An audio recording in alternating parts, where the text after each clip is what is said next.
Alrighty, now we are on to video 2. These are the skills that you can teach with sheep in a Jeep after it has been read. So there are 3 main things that we're going to talk about on this video. One of them is going to be the word family EEP. The second thing we're going to talk about is long E spellings. And the third thing we're going to talk about is the digraph sh. So lots of things that you can do with sheep in a Jeep. So I'm going to start with the word family EEP. So what I like to tell students at school is that just like a lot of them have the same last name as their mom and dad, and that their dads have the same last name as their grandma and grandpa, they are part of a family, and so they are identified by their last name. These words are also part of a family, and they are identified by the last few letters of the word.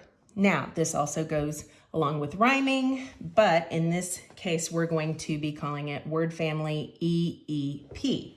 So you would get to go through the book and have the child identify all of the EEP words that are in this family. For example, we have sheep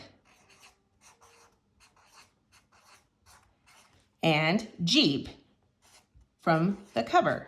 So you could have your kids write these down in a list, or they could make a web. They can do all different kinds of ways to write down these words.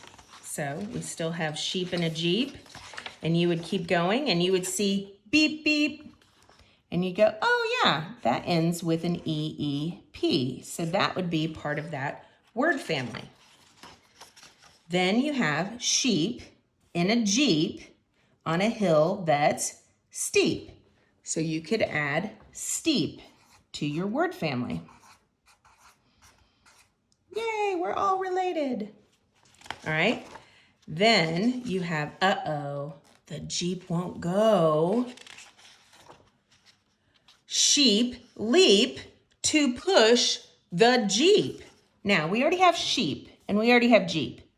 But look, we have this word, L-E-A-P. Uh-oh, that's not an E-E-P. It sounds the same, so it rhymes, but it is not part of the word family EEP because it is an EAP. So then you could try to come up with your own list of EAP words, which would be a totally different word family. All right, so speaking of LEAP, that could lead to the second lesson, which is long E spellings. All right, so in 1st and 2nd grade, they are either learning or reviewing all the different long E spellings, and they have already learned that when you have 2 vowels and they go walking, the first guy gets to do the talking, okay? So 2 vowels go walking, the first guy does the talking. So that means that this guy doesn't get to say anything, and this guy doesn't get to say anything, all right? To further this lesson, we have also learned that in this scenario, you usually have a consonant before and after. Not all the time, but sometimes you have a consonant before and sometimes after. So, for example, a consonant is any letter that is not a vowel. So if you know that your vowels are A, E, I, O, U, then you can pick any other letter in the alphabet to put before these to make the same sound. So for example, if I put an S in front of EA, it would still say S-E. All right? S-E. It would still say the long E sound. Same thing if I wanted to put the S in front of the double E. It would say S-E. You wouldn't say S-E-E because that'd be silly. So it'd just be S-E. It makes one sound the long E sound.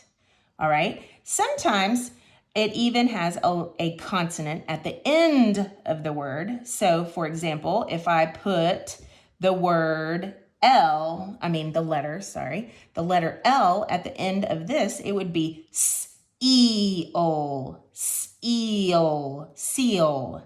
Okay, you would not hear that A because the two vowels went walking and the first one did the talking. We could pick another consonant. We could say maybe the letter M, and it would be steam, steam. So notice that the first vowel does the talking. So seam and seal. So that's the long E spelling rules with the double vowels. All right, so we have lots of those in Sheep and a Jeep. And then the last lesson that you could teach using Sheep and a Jeep, as far as phonemic awareness and letter sounds, is the digraph shh. All right, now we obviously don't want to be spitting on each other, so we need to talk a little bit about how the shh needs to be subtle and not a spitting SH. So then you would come up with different SH words with the digraph SH. So you could say shh, out, shout, or shh, am, okay? You can also have a digraph at the end of a word too. So you could do there's that long E sound. Sh, E, sh. All right, so that is the digraph SH. All right, well, there are 3 valuable lessons with Sheep and a Jeep, and I hope that you will watch my 3rd video whenever I talk about I read and talk about sheep take a hike and sheep trick or treat. All right, I hope you have a great afternoon. Thanks, bye.